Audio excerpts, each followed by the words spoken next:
بسم اللہ الرحمن الرحیم یا ایہا الذین آمنوا لا ترفعوا اصواتکم فوق صوت النبی صدق اللہ العظیم وصدق رسولہ النبی الکریم ونحن علی ذلک لمن الشاہدین والشاکرین والحمد للہ رب العالمین ان اللہ وملائکتہ یصلون علی النبی یا ایہا الذین آمنوا صلوا علیہ وسلموا تسلیما اللہم صلی علی سیدنا ومولانا محمد معدن الجود والکرم وعلی آلہ وصحبہ وبارک وسلم۔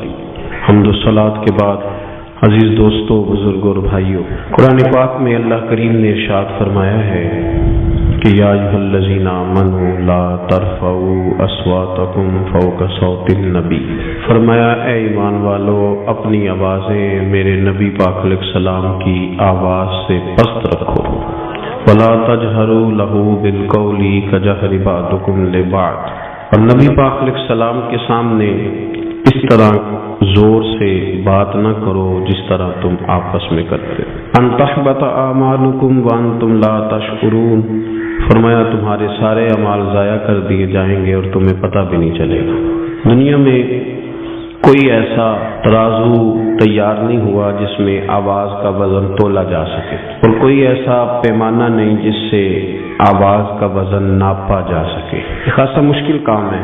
آپ کیسے کوئی انسانی گلے میں یہ تو لگا نہیں ہوا کہ والیوم اتنا کر لیں گے تو آواز اتنی ہے، تھوڑا بڑھا لیں گے تو اتنی ہے۔ اس کے باوجود حکم دے دیا گیا کہ جب تم نے میرے محبوب علیہ السلام کے پاس آنا ہے تو پھر تم نے غور کر لینا ہے تمہاری آواز میرے نبی کی آواز سے اونچی نہیں ہونی چاہیے۔ حضرت ثابت بن قیس رضی اللہ تعالیٰ عنہ ایک صحابی تھے۔ حضرت ثابت بن قیس رضی اللہ تعالیٰ عنہ نبی کریم علیہ السلام کے صحابی تھے، تو انہیں ثقل سماعت کا مسئلہ تھا، تھوڑا سا اونچا سنتے تھے۔ جو آدمی اونچا سنتا ہے نا وہ بولتا بھی اونچا ہی ہے، تو اونچا سنتے تھے تو پھر بولتے بھی اونچا ہی تھے۔ چونکہ ذرا اونچا بولتے تھے تو اب آپ اس بات کو سمجھ لیں، اس شان نزول کی روشنی میں اس آیت کو سمجھیں کہ وہ جان بوجھ کے اونچا نہیں بولتے تھے، مجبور تھے، مجبوراً اونچا بولتے تھے، لیکن رب کریم کو یہ ادا بھی پسند نہیں آئی۔ فرمایا مجبوری جتنی بھی ہو میرے نبی کا ادب قائم رکھنا ہے، ادب تم نے قائم رکھنا ہے۔ حضرت ثابت بن قیس رضی اللہ تعالیٰ عنہ نے جب یہ بات سنی تو وہ اپنے گھر کے کونے میں بیٹھ کے رونا شروع کر دیا، بڑے دن روتے رہے، بڑے دن بڑی تکلیف میں رہے کہ یار یہ مجھ سے کیا ہو گیا، میں حضور کی بارگاہ میں اونچا بول بیٹھا ہوں۔ روئے اور بڑی شدت کے ساتھ آہوزاری کی۔ جب 2-3 دن تشریف نہ لائے، حاضر نہ ہوئے، تو اللہ کے رسول صلی اللہ علیہ وسلم نے ان کے محلے کے لوگوں سے، صحابہ سے فرمایا کہ ثابت نہیں آ رہے۔ عرض کی حضور وہ تو روتے رہتے ہیں سارا دن اور بڑے پریشان ہیں۔ حضور نے فرمایا جاؤ کوئی اسے جا کے کہو کہ تجھے تیرے رسول نے بلایا ہے، جاؤ جا کے کہو کہ تجھے حضور نے جے محبوب بلاوے ایک دم تے پھر سر نو پیر بنائیے، او سر منگے تے سر دے دئیے تے کدے بھی دیر نہ لائیے، تے یار دا کدے بھی گلا نہ کریے، پاواں سہک دئی مر جائیے، آزم یاد تے لائیے ہی نہ، جے لائیے تے پھر توڑ نبھائیے۔ پیغام گیا سرکار کا تو دوڑے آئے اور آ کے حضور کے قدموں میں بیٹھ گئے، رو پڑے، کہنے لگے حضور میں جان بوجھ کے نہیں کرتا تھا، میں مجبور ہوں، میں تکلیف میں ہوں۔ میرے رسول کریم صلی اللہ علیہ وسلم نے کہا اٹھ ذرا میرے گلے سے لا، اور فرمایا اگر تو میرا اتنا اکرام کرتا ہے، اتنی تعظیم کرتا ہے تو پھر سن، اللہ تجھے 3 نعمتیں عطا کرے گا۔ وہ جو بے ادبی کرنے والے تھے ان سے کہا ان تحبط اعمالکم، تمہارے اعمال ضائع ہو جائیں گے، اور ادب کرنے والوں سے کیا کہا؟ فرمایا اللہ 3 نعمتیں دے گا۔ کون کون سی؟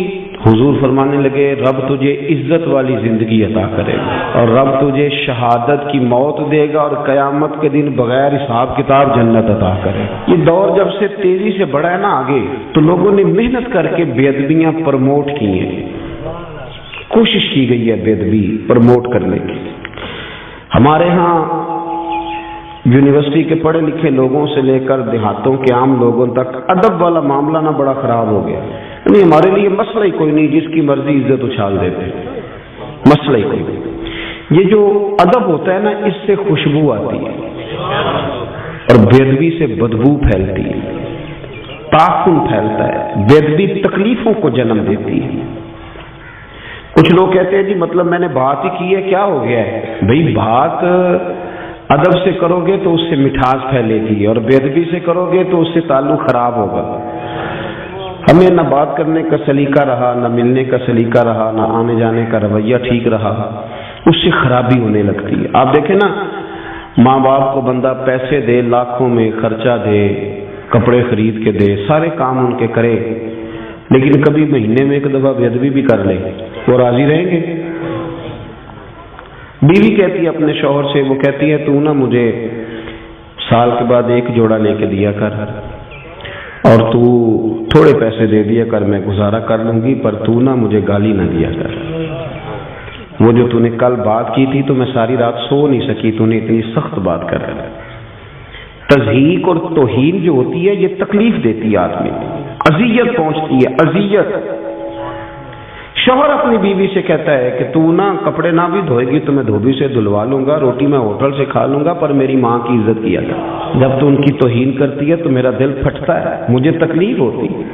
آپ اس بات کو سمجھ لیں کہ یہ جو بے ادبی ہوتی ہے نا، یہ بڑا نقصان کرتی ہے معاشرے. ہم تو جہاں بیٹھتے ہیں، آپ یقین کریں، بے ادبی ہے، توہین ہی توہین ہے. نہ عالم دیکھا، نہ صوفی دیکھا، نہ سفید داڑھی والا دیکھا، نہ کوئی اچھا آدمی. کیونکہ ہر چیز کے اندر ہمیں دنیا نظر آتی ہے، لالچ ہی لالچ رہ گیا ہے. ہر چیز میں ہم ہر چیز کو اسی رنگ سے دیکھتے ہیں، اسی اینک سے دیکھتے ہیں.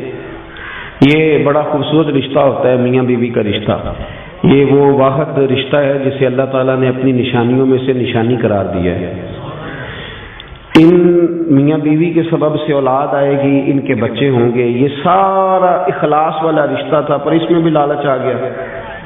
لڑکی والے دیکھتے ہیں کہ لڑکا کیا کماتا ہے، اوپر کی کمائی کتنی ہے معاذ اللہ، اور لڑکے والے بھی پوچھتے ہیں لڑکی کیا لے کے آئے گی. تو جب یہاں بھی لالچ آئے گا، مادیت آئے گی، تو حسن ضائع ہوگا، اخلاص ضائع ہوگا. پھر جب وہ ڈیمانڈ پوری نہیں ہوگی، پھر توہین ہوگی. کبھی بھی بے ادبی نہ کریں کسی جگہ بیٹھ کے. حدیث پاک سنیں، بخاری مسلم میں مشکات میں موجود ہے. حضرت ابو ہریرہ راوی ہیں. نبی کریم صلی اللہ علیہ وسلم نے فرمایا جس نے 3 لوگوں کی عزت کی. بہت بڑے جملے حدیث کے، بہت بڑے، ذرا غور کرنا. حضور فرماتے ہیں جس نے 3 لوگوں کی عزت کی، سمجھے میں نے اپنے رب کی عزت کی. اللہ کرے آپ کو سمجھ آئے. لیکن حضور نے کتنی بڑی بات کر دی. فرمایا جس نے ان 3 کی عزت کی، سمجھے میں نے اپنے رب کی عزت کی. وہ 3 لوگ کون ہیں؟ تو حضور نے فرمایا جس نے سفید داڑھی والے مسلمان کی عزت کی. عالم نہیں، مفتی نہیں، صوفی نہیں، درویش نہیں، خالی مسلمان ہو، داڑھی سفید. فرمایا جس نے سفید داڑھی والے مومن کی عزت کی، جس نے عدل کرنے والے بادشاہ کی عزت کی، اور حضور فرماتے ہیں جس نے قرآن پاک کے عالم کی عزت کی، وہ سمجھے میں نے اپنے رب کا احترام کیا ہے. لیکن ادب نہ کام تھوڑا مشکل ہے. یہ جو لوگ بہانے بناتے ہیں نا کہ آج کل کامل بندہ ہی کوئی نہیں، اچھا بندہ، شریف آدمی کوئی نہیں، یہ اصل میں نا بیچارے مجبور ہیں، ان سے ادب ہوتا ہی نہیں. ادب اتنا آسان کام ہوتا تو پھر ابو جہل بھی نہ کر لیتا، عقل تو اسے بھی ساری تھی. ادب ایک خاصا مشکل کام ہے. اس کے لیے نا پھر ہم بہانے تلاش کرتے ہیں، ڈھونڈتے ہیں، کہانیاں بناتے ہیں. کہانیاں. ایک جگہ پہ میں بیٹھا تھا چند دن ہوئے، تو وہاں کچھ لوگ نا علماء کے بارے میں کچے کمزور، اور کسی مولوی کے سامنے بندے اس لیے بھی کسی کی توہین کرتے ہیں کہ اسے بتایا جائے کہ تم چنگا ہے، باقی کوئی بھی نہیں چنگا. حالانکہ اس طرح کے بندے بڑے سیانے ہوتے ہیں، وہ جب یہاں سے اٹھ کے جاتے ہیں تو دوسرے کو بھی یہی سٹوری سناتے ہیں جا کے. وہ بڑے تیز ہوتے ہیں. تو میں نے کہا یار چھوڑیں، آپ ایک بہترین عالم کے بارے میں اس طرح کی باتیں کیوں کر رہے ہیں؟ کہنے پیسے بڑے لیندہ جی، 40,000 روپیہ منگتا ہے. تو میں کہ کیوں دیندے ہو؟ آپ مجھے ایک بات بتائیں، جو چیز مارکیٹ میں بکے نہ اس کا کوئی خریدار ہوتا ہے؟ بنتی چیز تب ہے جب اسے کوئی خریدتا ہے. ہم نے پہلے مارکیٹیں بنائی ہیں، بندے خریدنے شروع کیے ہیں، پیسے دینے شروع کیے ہیں، بندے خراب کیے ہیں، پھر ہم نے تنقید کرنی شروع کر دی. آپ نہ خریدیں وہ مال خود بخود نہیں بکے گا. خریدتے ہیں، اس کے بعد توہین کرتے ہیں. توہین نہیں کریں، اس سے تعفن پیدا ہوتا ہے. یہ نظریہ ٹھیک نہیں. آپ اکرام کریں، احترام کریں، ادب کریں۔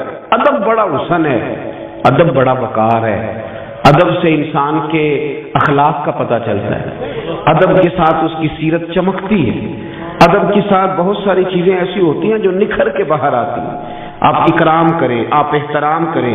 حضرت ابو درداء رضی اللہ تعالیٰ عنہ فرماتے ہیں نبی کریم صلی اللہ علیہ وسلم کی بارگاہ میں حاضر ہوا، سرکار دو عالم صلی اللہ علیہ وسلم کے چہرے پر میں نے کچھ ناراضگی دیکھی، تو میں نے کہا حضور آپ ناراض ہیں؟ تو حضور نے فرمایا ہاں، مجھے تمہارے ایک فعل نے ناراض کیا ہے۔ تو حضرت ابو درداء کہتے ہیں میرے تو پیروں تلے زمین ہی نکل گئی، حضور ناراض ہو گئے۔ تو میں نے عرض کی یا رسول اللہ صلی اللہ علیہ وسلم مجھ سے کیا غلطی ہوئی؟ تو حضور نے فرمایا ابو درداء آج تم گلی میں چل رہے تھے؟ یا رسول اللہ میں چل رہا تھا۔ فرمایا ابو بکر صدیق بھی ساتھ تھے؟ حضور وہ بھی ساتھ تھے۔ فرمایا تم نے سوچا ہی نہیں، تم میرے ابو بکر کے آگے آگے چل رہے تھے، تم نے یہ غور ہی نہیں کیا، تم ابو بکر صدیق کو پشت کر کے چل رہے تھے۔ اور پھر حضور نے فرمایا ابو درداء سن لو، نہ کسی پہ سورج غلوب ہوا نہ طلوع ہوا جو میرے ابو بکر صدیق سے افضل ہو۔ اگر آپ اکرام ہی نہیں کرتے، آپ احترام ہی نہیں کرتے، آپ کا مزاج ہی نہیں، تو پھر دیکھیں نا بات اتنی پھیلی ہے کہ بندے کو بیچارے کو منہ دھونے کا پتہ نہیں، اسے لفظ بھی سیدھے نہیں بیان کرنے آتے، اور وہ تبصرہ کرتا ہے صحابہ پر، اہل بیت پر، ان لوگوں پر تبصرہ کرتا ہے جن کے نام بھی وضو کر کے لینے چاہیے، وہ ان کی بات کرتا ہے جن کے بارے میں انسان کو بڑا سوچ سمجھ کے بات کرنی چاہیے، بڑا اس کا لب و لہجہ ٹھیک ہونا چاہیے، بڑا درست ہونا چاہیے۔ لیکن ہمارے ہاں شدت کے ساتھ بے ادبی نے رواج پکڑا ہے، اور میں بڑی درد کے ساتھ آپ کی خدمت میں عرض کرتا ہوں کہ ادب والی جماعت کے اندر بے ادب لوگ پیدا ہوتے جا رہے ہیں۔ ادب والی جماعت کے اندر جو کسی کو کچھ نہیں سمجھتے، پگڑیاں اچھالتے ہیں، سخت جملوں کے ساتھ بات کرتے ہیں، سخت گیر ان کا رویہ ہوتا جا رہا ہے۔ اکرام کریں، احترام کریں، ادب کریں۔ میرے رسول کریم سید عالم صلی اللہ تعالی علیہ وآلہ وسلم کے صحابہ ادب کے معاملے میں وہ سمجھتے تھے کہ یہ مقام ادب ہے، پھر وہ وہاں ادب ہی کرتے تھے۔ حضرت عمر فاروق اپنے مزاج کے لحاظ سے سخت تھے، اصول پسند تھے، کوئی آدمی قریب نہیں جا پاتا، لیکن جہاں مقام ادب آتا تھا تو حضرت عمر بھی وہاں جھک جایا کرتے، جہاں مقام ادب آتا تھا وہاں جناب عمر بھی جھکتے تھے۔ ایک دن نا صحابہ کرام نے مسجد میں بیٹھ کے یہ میٹنگ کی کہ یار حضرت نبی رحمت علیہ السلام کے زمانہ مبارکہ میں تو بظاہر غربت تھی، حضرت ابو بکر صدیق کے دور میں بھی اسلام پر زیادہ وسعت نہیں ہوئی تھی، اب تو اللہ نے کھول دیا بڑا کچھ، اب تو لاکھوں کا مال آ رہا ہے، بے حساب دینار آ رہے ہیں، پر عمر فاروق کا کرتا وہی پھٹا پرانا، آپ کو پتا ہے نا پیسے آ جائیں تو بال بھی مشورہ دین لا پہ کے بعد ہی دور بدل گیا ہے، تو کہا جناب وہی پھٹا پرانا کرتا، اور پھر 50,000 دینار حضرت عمر کے حصے میں آئے ہیں۔ جب بدری صحابہ کو طائف ملے تو عمر مسجد سے نکلتے ہیں تو گھر جانے تک سارے پیسے بانٹ دیتے ہیں، تو عمر سے کہنا ہے کرتا ہی بدل لے، یہ مسجد میں میٹنگ ہو گئی، طے ہو گیا، کہنا ہے جی کہنا ہے، کہنا چاہیے کہنا چاہیے۔ ایک صحابی بولے کہنے لگے کہنا تو چاہیے پر وہ شعر بھی بتاؤ جو عمر سے بات کرے گا، کوئی بندہ جو حضرت عمر سے بات کرے وہ بھی بتائیں۔ تو صحابہ کہنے لگے ایک بندہ ہے، وہ کہیں گے تو عمر مان جائیں گے، وہ کون ہے؟ کہا مولا علی شیر خدا کرم اللہ تعالی وجہہ الکریم، ان کی بڑی قربتیں ہیں آپس میں، بڑا پیار ہے، علی کہیں گے تو عمر مان جائیں گے۔ کٹھے ہو کے جناب مولا علی شیر خدا سے عرض کی کہ آپ حضرت عمر سے کہیں کہ کرتا بدل لیں۔ حضرت علی کہنے لگے بات تمہاری ٹھیک ہے، اور یہ بھی ٹھیک ہے کہ عمر میرا بڑا حیا کرتے ہیں، اور یہ بھی ٹھیک ہے کہ جیسے میں کہوں گا ویسے وہ کر لیں گے، پر کوئی اور بات ہوتی تو میں کہہ دیتا، یہ والی بات میں نے بھی کوئی نہیں کہنی، یہ میں عمر کی طبیعت کو، مزاج کو، ان کی میں جانتا ہوں روح کی غذا کیا ہے، یہ نہیں میں نے بات کرنا۔ انہوں نے کہا جی پھر کیا مطلب ہوا کہ عمر فاروق سے کوئی بات کر ہی نہیں سکتا؟ تو حضرت علی کہنے لگے ایسی بھی بات کوئی نہیں، میں تمہیں ایک ہستی بتاتا ہوں، وہ جیسے کہیں گی عمر ویسے کریں گے۔ کہا وہ کون؟ تو جناب علی کہنے لگے سید عائشہ صدیقہ۔ حضرت عائشہ صدیقہ ام المومنین ہے، مومنوں کی ماں ہیں، وہ جیسے کہیں گی عمر ویسے ہی کریں گے۔ دیکھیں نا حضرت عمر فاروق امیر المومنین ہیں، ویسے بھی عمر میں بڑے تھے سید عائشہ صدیقہ سے، لیکن پیغام گیا حضرت عائشہ کا، صحابہ نے جا کر حضرت عائشہ صدیقہ سے کہا کہ آپ بات کریں، تو آپ نے پیغام بھیجا، فرمایا بالکل کہنا چاہیے عمر سے کہ کرتا بدل لے، ویسے بھی سرکار دو عالم علیہ السلام کا فرمان موجود ہے کہ اللہ تعالیٰ نعمت دے تو اس کا اثر دیکھنا پسند کرتا ہے، تو کہنا چاہیے۔ کہتے ہیں جناب عائشہ صدیقہ رضی اللہ تعالیٰ عنہ نے پیغام بھیجا حضرت عمر کو، کیسر و کسرا کے بادشاہ بلاتے تھے تو فرماتے تھے جاؤ دوڑ جاؤ، میرے پاس ٹائم نہیں۔ لیکن جناب عائشہ صدیقہ کا جب پیغام گیا تو حضرت عمر نے 1 منٹ نہیں لگایا۔ تو یار ضروری ہے کہ ہر جگہ گردن اکڑ کے بندہ چلے، 1 منٹ میں پہنچے۔ حضرت انس بن مالک کہتے میں دیکھ رہا تھا پردے کے پیچھے اتحیات کی حالت میں بیٹھ کر، اور کہنے لگے اماں جی حکم ہو میرے لیے، حکم ہو مجھے فرمایا جائے، میں حاضر ہو گیا، میں نے دیر تو نہیں کی۔ تو جناب عائشہ صدیقہ رضی اللہ تعالی عنہ کہنے لگی نہیں آپ وقت پہ آئے ہو، تو فرمانے لگے میں تو بڑا خوش قسمت ہوں نا، مجھے نبی پاک کے گھر سے پیغام گیا ہے۔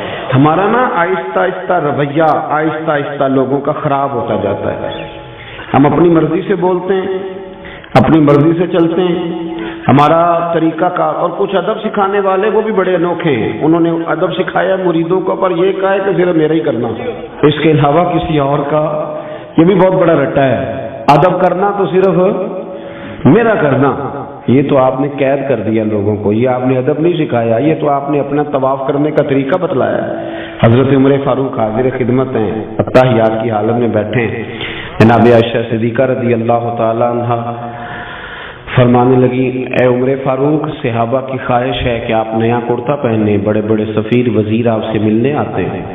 تو حضرت عمر نے گردن جھکا دی، کہ اماں جی جیسے حکم ہوگا میں کروں گا، آپ حکم کریں میں کرتا ہوں۔ جناب سیدہ عائشہ صدیقہ رضی اللہ تعالیٰ عنہ نے کہا کہ ٹھیک ہے، اب کل نیا کرتا بنوا کے پہنے۔ اماں جی ٹھیک ہے، ایک بات کرنے کی اجازت ہے؟ تو جناب عائشہ صدیقہ رضی اللہ تعالیٰ عنہ فرمانے لگے کیجئے۔ تو حضرت عمر فرمانے لگے اماں جی یہ جو میں نے کرتا پہنا ہوا ہے نا جس کو پیوند لگے ہوئے ہیں، یہ میں حضور کے زمانے میں بھی پہنتا تھا، یہ میں ابو بکر صدیق کے زمانے میں بھی پہنتا تھا، میں اسی حال میں ان کے ساتھ رہا، میں نے اسی طرح ان کے ساتھ وقت گزارا، یہی میرا انداز رہا، اور اسی طرح ہم اکٹھے بیٹھتے تھے، یہ میری یادیں ہیں، یہ میرا رنگ ہے، یہ میرا اصل ہے، اور کچا رنگ للاری والا جڑا چڑھدا لیندا رہندا، اے عشق تیرے دا رنگ محمد چڑھ جائے پھر نہیں لیندا، یہ میرا اصل ہے۔ اگر مجھے اجازت دے دی جائے تو نظر ایک ویسے کروں گا میں وہی جو آپ حکم کریں گی۔ جناب عائشہ نے جب یہ بات سنی تو رو پڑی، پلو بھیگ گیا آنسوؤں سے، کہنے لگی عمر آپ جائیں، جیسے آپ کا دل کرے آپ کریں، پر ایک بات میری سمجھ میں آ گئی ہے، رب نے آپ کو بڑا ہی ادب عطا کیا ہے، آپ بڑے اکرام والے۔ آپ یقین کریں وہ جن لوگوں کا بڑا دعویٰ ہے نا ادب کرنے کا، ان کے بھی جملوں سے ادب نظر آتا ہے، عمل سے ادب نظر نہیں آتا۔ وہ پہلے اینک لگاتے ہیں اچھی طرح تنقید کی، اچھی طرح اوپر سے لے کر نیچے تک بندہ پرکھتے ہیں کہ اگر کوئی کمزوری نظر آ گئی ہے تو پہلے میں بچ جاؤں، قریب نہ مجھے جانا پڑے، میں تنقید کروں، پہلے وہ اینک لگاتے ہیں، اور پھر بھی اگر کوئی ان کی پہنچ پہ پورا اتر ہی آئے تو پھر بھی جو ان کا انداز ہے وہ انداز بتاتا نہیں کہ ان کے اندر ادب ہے، تھوڑا سا ترک ہوتا ہے، تھوڑی احتیاط ہوتی ہے، تھوڑا ایک سلیقہ ہوتا ہے، اور بات کرنے میں، چلنے میں، اٹھنے میں۔ حضرت امام مالک رحمۃ اللہ تعالی علیہ کے دروازے پہ کوئی آ کے دستک دیتا تو آپ فرماتے جاؤ پوچھو کوئی فقہی مسئلہ پوچھنے آیا یا حدیث پاک سننے آیا ہے؟ تو لوگ جا کے پوچھتے عرض کرتے حضور، وہ کہتا میں نے نبی پاک علیہ السلام کی حدیث سننی ہے، تو امام مالک اٹھتے، پہلے غسل کرتے، پھر جبہ پہنتے، پھر امامہ باندھتے، پھر خوشبو لگاتے، پھر ایک بندہ سامنے بیٹھا، آپ ذرا غور کریں، ایک بندہ سامنے بیٹھا حدیث پوچھنے آیا ہے، تو امام صاحب اس کے ساتھ نہیں بیٹھتے تھے بلکہ ممبر پہ بیٹھتے تھے، بن سنور کے سج کے ممبر پہ بیٹھتے تھے، اور پھر کہتے تھے اب میں تمہیں رسول اللہ کی حدیث سناتا ہوں، اب میں تمہیں حدیث سناتا ہوں، یہ حدیث کا ادب ہے، یہ اس کا اکرام ہے، یہ اس کی تعظیم ہے۔ اپنی طبیعت میں ادب لائیں، بات کریں تو ذرا سنبھل کر، گفتگو کریں تو ذرا سوچ کر۔ جب آپ کسی کا اکرام کرتے ہیں، جب آپ کسی کا احترام کرتے ہیں، حضرت خواجہ نظام الدین صاحب محبوب الہی رحمۃ اللہ علیہ سے آ کے ایک شخص نے کہا حضرت صاحب میرا پیر کامل نہیں، میں نے آپ سے بیعت کرنی ہے، تو آپ فرمانے لگے تجھے کیسے پتا چلا وہ کامل نہیں؟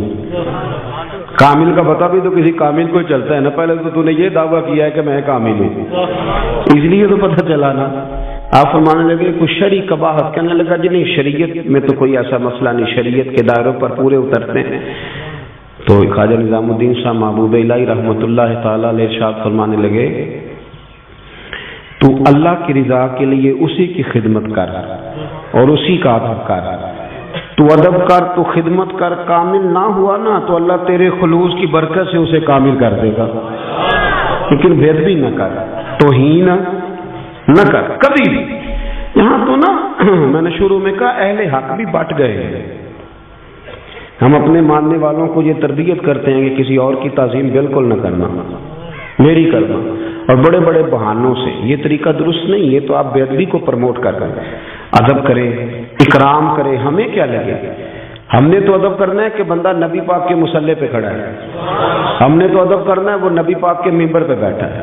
بندہ دیکھنا کوئی ضروری تو نہیں نا، نسبت دیکھنی ہے، نسبت دیکھنی ہے، نسبت۔ وہ اب نا ایک اور بھی بحث ہونے لگی ہے، فلانا سید ہے اور فلانا سید ہے۔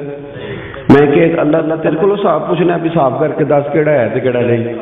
میرے اعلیٰ حضرت بریلوی رحمۃ اللہ نے لکھا ہے جو کہتا ہے نا میں سید اس کا ادب کرو، تمہیں اللہ ادب کرنے کا اجر عطا کرے گا۔ تمہیں بحث کرنے کی بھلا کیوں ضرورت پیش آئی؟ تم نے تھرمامیٹر پکڑا، لوگوں کو چیک کرتے پھرتے ہو۔ ادب کریں، اکرام کریں، اس سے آپ کا وقار بڑھے۔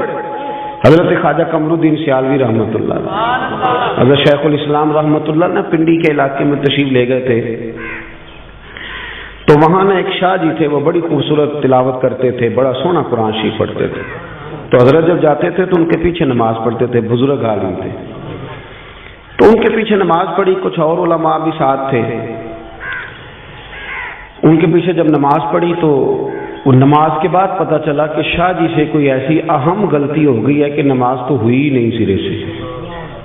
ہمارے بندے تو لقمہ دینے میں بھی 1 منٹ لگاتے ہیں، آپ کو پتہ ہے نا، 1 منٹ لگتا ہے لوگ اسی وقت لقمہ، بلکہ پتہ چل جائے صحیح کہ یہ غلطی ہے، پھر تو خیر صلی اللہ مہربانی فرمائے، پھر تو نہ اور دیکھیں گے بزرگوں کا طریقہ تھا، اگر کوئی عالم کے اندر غلطی محسوس کرتے تھے تو پوچھتے تھے کہ یہ آپ نے کام کیا ہے، اس کی کیا حکمت تھی؟ لیکن وہ بعض بندے پا نہ پڑھی تھے، ہاں جی تسی تے بابا سیانے ہو، بڑی گلاں تانوں اگے بھی ہو گئیاں، وہ فٹافٹ لقمہ 1 منٹ سے پہلے مینوں بھی پوچھ لیا جائے، اور ٹھہر جا پہلے پوچھ تو لے، حکمت تو ذرا دیکھ لے، لیکن وہ جلدی ہے نا۔ مجھے یہ تھوڑا مرض ہے الرجی کا، پیروں پہ زیادہ ہے، میں کچھ سفر زیادہ کرتا ہوں تو تکلیف میں رہتا ہوں، میں نا ایک ٹانگ بچھا کے دوسری کھڑی کر کے روٹی نہیں کھا سکتا کیونکہ وہ سارے میرے پیر زخمی رہتے ہیں۔ تو میں ایک جگہ آلتی پالتی مار کے بیٹھ کے روٹی کھا رہا تھا تو ایک بندہ مجھے سبق درس دینے آ گیا، کہندا حضرت صاحب پھر کو ویکھے گا تے گلا کرے گا، سنت انج نہیں۔ میں کہ تبلیغ کا طریقہ بھی انج نہیں، آپ کو مجھ سے پوچھ تو لینا چاہیے تھا کہ جناب مسئلہ کیا ہے، آپ نے پوچھا ہی نہیں۔ آپ کو نہیں پتا کہ قرآن پاک نے کہا ادعو الی سبیل ربک بالحکمہ، جب کسی کو دین کی دعوت دو تو دانائی کے ساتھ دو۔ آپ پہلے پوچھ تو لیتے، آپ نے تو فٹافٹ جلدی کر دی، اور میں نے موزے اتار کے دکھایا تو کہنے لگا جی میں معذرت چاہنا، تو میں کہ جی گل تو پہلو سوچ دو تے پھر ذرا تیرے لیے تھوڑی آسانی ہوتی، لیکن ہم اس طرف جانے کو تیار۔ وہ ایک شاعر نے کہا تھا بھائی کچھ تو مجبوریاں رہی ہوں گی، کچھ تو مجبوریاں رہی ہوں گی، یوں ہی کوئی بے وفا نہیں ہوتا، کہیں تو کوئی تکلیف ہوتی ہے تو انسان بعض اوقات کسی طرف بڑھتا ہے، لیکن فٹافٹ 1 منٹ سے پہلے لوگ تنقید کرتے اور سانس نہیں لیتے، کھڑا ہی نہیں ہونے دیتے۔ خواجہ قمر الدین سیالوی رحمۃ اللہ تعالی علیہ نا سید صاحب کے پیچھے نماز پڑھی، عالم تھے، سید تھے، حافظ تھے، قاری تھے، غلطی ہو گئی اور غلطی اتنی واضح ہے کہ نماز ہی نہیں ہوئی۔ ذرا سننا، میں ہوتا تو میرا تو فتویٰ بالکل میری جیب میں ہے، جانے کب مار دے کوئی مجھے کافر کر کے، شہر کا شہر مسلمان بنا بیٹھا ہے، اسی وقت فتویٰ دیتا اور ختم کر دیتا ہر شے، اتنی عمر ہوگی نماز ہی نہیں پڑھانی ہوگی، پتہ نہیں کیا کچھ کہہ دیتے معاذ اللہ۔ تو وہ علماء ساتھ تھے، وہ آہستہ آہستہ اشارے ہونے لگے کہ نماز نہیں ہوئی، نماز نہیں ہوئی۔ تو خواجہ صاحب رحمۃ اللہ علیہ فرمانے لگے پتہ مجھے بھی ہے نماز نہیں ہوئی، لیکن یہ عام بندہ نہیں، یہ سید زیادہ ہے، ان کو لقمہ دینا ہے تو میں کچھ جملہ تلاش کر رہا ہوں، کوئی لفظ مل جائے تو لقمہ دوں، خواجہ صاحب بڑے منطقی فلسفی تھے، پر بعض ادب والی جگہ ہوتی ہیں جہاں منطق فلسفے ختم ہو جاتے ہیں، وہاں ادب ہی دیکھیں نا، اعلیٰ حضرت سے بڑا منطقی فلسفی کوئی نہیں۔ جب ان کا کلام پڑھتے ہیں تو یوں لگتا ہے کہ لفظ خود اعلیٰ حضرت کے سامنے کھڑے ہو جاتے تھے کہ مجھے لکھو، زمین و زمان تمہارے لیے، مکین و مکان۔ آپ ذرا دیکھیں تو یہ ایک سیل رواں ہے، لیکن جب سادات کی بات آئی، جب ادب کی بات آئی، جب بات ختم ہو جاتی ہے نا تو پھر بندہ کہتا ہے کیا ہی بات ہے، لفظ ختم ہو جائے تو پھر بندہ کہتا ہے۔ اعلیٰ حضرت بھی فرماتے ہیں کیا بات رضا اس چمنستان کرم کی، زہرا ہے کلی جس میں حسن اور حسین پھول۔ خواجہ صاحب رحمۃ اللہ تعالی علیہ کہنے لگے یہ عام بندہ نہیں نا، سید ہے اور عالم ہے، ان کو لقمہ میں دینا ہے تو ذرا ہوش سے دینا ہے، ادب سے دینا ہے، ادب سے۔ کہنے لگے ٹھہر جاؤ ذرا، مجھے لفظ تلاش کر لینے میں، کوئی لفظ ملتا ہے تو پھر شاہ جی کو بتاتا ہوں کہ نماز نہیں ہوئی۔ تھوڑی دیر کے بعد فرمانے لگے لو بھائی علماء کرام لفظ مل گیا ہے۔ اب میں شاہ جی کو لقمہ دینے لگا، جیب سے 100 کا نوٹ نکالا، آگے بڑھے، شاہ جی کو نذرانہ دیا، پھر ہاتھ چومے، اور دیکھو لقمہ دینے کا انداز۔ فرمانے لگے شاہ جی آپ نے نماز پڑھائی ہے، مزہ بڑا آیا ہے، نماز آپ نے پڑھائی ہے، مزہ بڑا آیا ہے، ذرا یہی نماز ایک دفعہ دوبارہ نہیں پڑھا دیتے؟ مزہ بڑا آیا، ذرا یہی نماز ایک دفعہ دوبارہ نہیں پڑھا دیتے؟ شاہ جی بڑے سیانے تھے، کہنے لگے لگ رہا تھا مجھے کہ نماز نہیں ہوئی، لیکن چلیں آپ نے بتایا تو میں سمجھ گیا ہوں کہ آپ نے مسئلہ بھی بتا دیا ہے اور ادب بھی قائم رکھا ہے، بات بھی سمجھا، بے ادبی نہ کریں زندگی میں، توہین نہ کریں۔ دیکھیں نا، آپ ایک لفظ کہہ کے گھر چلے جاتے ہیں پر وہ لفظ زبان سے نکلتا ہے دوبارہ واپس نہیں آتا، تھوڑا سوچ کے بولے۔ وَقُولُوا لِلنَّاسِ حُسْنًا، اللہ فرماتے ہیں لوگوں سے بات کرو تو اچھی بات کرو، اچھے پیرائے میں بات کرو، خوبصورت بات کرو، ادب کریں، اور ادب کوشش کریں کہ کوئی ضروری نہیں۔ تو ہمارے یہاں بہت سارے لوگ کہتے ہیں یہ تو آیا ہی نہیں حدیث میں، تو یہ آپ کیا کر رہے ہیں؟ بہت ساری باتیں ایسی تھیں جو سرکار فرماتے نہیں تھے پر صحابہ کرتے تھے۔ حضرت اسلم بن شریح رضی اللہ تعالیٰ عنہ حضور کے صحابی ہیں، ان کی ڈیوٹی تھی نبی پاک کے گھوڑے پر کجاوا باندھنے کی، تو رات کو پوچھ لیتے تھے کہ یا رسول اللہ صلی اللہ علیہ وسلم صبح کہیں جانا تو نہیں؟ تو اگر حضور فرماتے ہیں ہاں جانا ہے تو وہ اس وقت گھوڑے پہ کجاوا باندھ کے تیار کر کے پیش کر دیتے۔ ایک دن رات کو پوچھنے لگے کہ حضور کہیں جانا ہے، فرمایا فجر پڑھ کے جانا ہے۔ حضور نے فجر کی نماز پڑھائی، باہر نکلے تو گھوڑا تیار تھا، کجاوا بندھا ہوا تھا، اللہ کے محبوب گھوڑے پہ بیٹھے سفر کیا، واپس آئے تو فرمایا ذرا اسلم بن شریح کو تو بلاؤ۔ وہ حاضر خدمت ہوئے تو سرکار فرمانے لگے آج کجاوا تم نے نہیں باندھا، تو وہ رو پڑے، کہنے لگے سونیا میرے پیر باندھنے کا انداز بھی آپ کو پتہ ہے؟ تو حضور فرمانے لگے مجھے پتہ چل گیا کہ یہ سٹائل تیرا نہیں ہے، آج تو نے نہیں باندھا۔ حضور نے کہا نہیں تھا، حکم نہیں دیا تھا، پر ان کا ادب کرنے کا طریقہ دیکھیں۔ عرض کرنے لگے یا رسول اللہ صلی اللہ تعالی علیہ وسلم رات کو نا میرے اوپر غسل فرض تھا، جب میں صبح اٹھا ہوں تو غسل فرض تھا، اب اگر میں غسل کر کے کجاوا باندھتا تھا تو حکم ماننے میں دیر ہوتی تھی، اور یہ بھی بے ادبی ہے، اور حضور یہ میری غیرت گوارا نہیں کرتی تھی کہ میں نے غسل کرنا ہو اور میں آپ کے گھوڑے کو بھی ہاتھ لگاؤں اور گھوڑے کے کجاوے کو بھی ہاتھ لگاؤں، میں اس کو بھی بے ادبی سمجھتا ہوں، تو پھر میں نے کسی اور کی ڈیوٹی لگائی، کسی اور کی۔ کسی جگہ حکم نہیں تھا کہ تم نے غسل کرنا ہو تو میرے گھوڑے کو ہاتھ نہ لگانا، حکم نہیں تھا، پر وہ سمجھتے تھے کہ پائے نظر ہوش میں آ یہ قوے نبی ہے، آنکھوں سے بھی چلنا یہاں بے ادبی ہے۔ اپنی زندگی میں ادب کریں اور اکرام کے ساتھ، ادب کے ساتھ۔ علامہ اسماعیل حقی نے لکھا ہے، بس بات ختم کرنے لگا ہوں، علامہ اسماعیل حقی رحمۃ اللہ نے لکھا ہے کہ ایاز کا جو بیٹا تھا نا تو اس کا نام تھا محمد بن ایاز، تو سلطان محمود غزنوی جب اس کو آواز دیتے تھے تو بڑے پیار سے، بڑے میٹھے، اور محمد بن ایاز میری بات سنو۔ ایک دن آواز دی، کہنے لگے ایاز کے بیٹے ذرا آنا، ایاز کے بیٹے ذرا، تو ایاز دوڑ کے حاضر ہوا، کہنے لگا حضور غلام زادے سے کوئی غلطی ہو گئی ہے؟ کہا کیوں، کیا ہوا؟ کہنے لگے آج آپ نے نام نہیں لیا، آپ نے کہا ایاز کا بیٹا، پہلے تو آپ محمد بن ایاز کہتے تھے، حالانکہ وہ نام اس کے بیٹے کا تھا، حضور کا نہیں تھا، حضور کے نام پر نام رکھا تھا، لیکن محمود غزنوی کیا کہتے ہیں یہ دیکھیں، یہ بیٹھتے تھے نا حضرت ابو الحسن کرکانی کی بارگاہ میں تو وہاں سے ادب سیکھا تھا، کیا کہنے لگے کہنے لگے یہ نام میرے نبی کریم کے نام پہ رکھا گیا ہے، آج میرا وضو نہیں تھا اس لیے میں نے محمد بن ایاز نہیں کہا، میرا وضو نہیں تھا اس لیے میں نے یہ نام اپنی زبان سے ادا۔ تو اپنی زندگی میں نا آپ سمٹیں، بڑا بد نصیب ہوتا ہے وہ بیٹا، بد نصیب ترین وہ بیٹا ہے کہ جس کی اماں اس کے ساتھ بات کرنے میں 100 دفعہ سوچتی ہے کہ کہیں بدتمیزی نہ کر دے، اس کا والد سوچتا ہے کہ پتہ نہیں کہاں سے بولے گا، کوئی غلط بات ہی نہ کر دے، سوچ سمجھ کے جس کے ماں باپ استاد مشائخ بھی کھل کے بات نہ کرے، اور وہ بڑا نصیبوں والا ہے جس کا باپ بڑا جھڑکتا ہے پر وہ گردن جھکا کے رکھتا ہے، وہ گردن وہ کہتا ہے میرا والد ہے، مجھے مار بھی دے تو میرا باپ ہے۔ یہ خوش نصیب لوگ ہوتے ہیں، خوش نصیب کہ جن کے ماں باپ کو پتہ ہوتا ہے کہ یہ کبھی بے ادبی نہیں کرے گا۔ وہ بڑا بد نصیب ہے کہ جس کے بڑے یہ سوچتے ہیں کہ نہ جانے یہ کیا کرے گا، کہاں بات کرے گا۔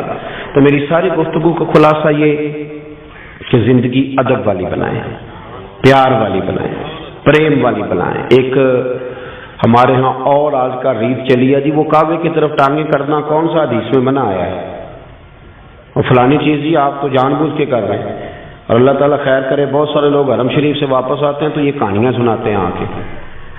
سن لیں، مشکات میں حدیث ہے، ایک شخص نے کعبے کی طرف منہ کر کے تھوک دیا تھا، کعبہ سامنے نہیں تھا، کعبے کی طرف، تو حضور نے فرمایا یہ کون ہے؟ یا رسول اللہ فلانی مسجد کا امام ہے۔ فرمایا آج کے بعد نماز نہ پڑھایا۔ نماز پڑھانے لگے تو لوگوں نے روک دیا، کہا آپ نماز نہیں پڑھائیں گے، نبی پاک علیہ السلام نے منع کیا۔ تو وہ حضور کی بارگاہ میں حاضر ہوئے، یا رسول اللہ آپ نے منع کیا؟ حضور نے فرمایا ہاں منع کیا ہے، تو نے میرے سامنے کعبے کی سمت منہ کر کے تھوکا۔ لفظ دیکھیں حدیث کے، حضور فرمانے لگے تو نے اللہ کو بھی اذیت دیا، اللہ کے رسول کو بھی اذیت دی، یعنی بے ادبی تو اذیت دیتی ہے، تکلیف۔ اور یہاں لوگ دلیلیں پوچھتے پھرتے ہیں، دلیلیں پوچھتے پھرتے ہیں۔ ادب کریں۔ کبھی بھی زندگی میں صحابہ، اہل بیت، تابعین، اولیاء، صوفیاء، علماء، حتیٰ کہ قاری، حافظ، ہمیں ادب کرنا ہے، ہماری ذمہ داری ادب ہے۔ کسی بندے کا عمل کیا ہے وہ حساب ہم نے نہیں لینا، وہ اللہ نے لینا ہے، وہ اللہ لے لے گا اپنے وقت پہ۔ ہم حساب ہی کرتے رہتے ہیں اور جو ہمارا اصل کام ہے وہ رہ جاتا ہے۔ دعا کرتا ہوں اللہ کی بارگاہ میں جو میں نے کہا میرا مالک اسے قبول فرمائے، گفتگو کے دوران جہاں بھول گئے اللہ ہم سے درگزر فرمائے۔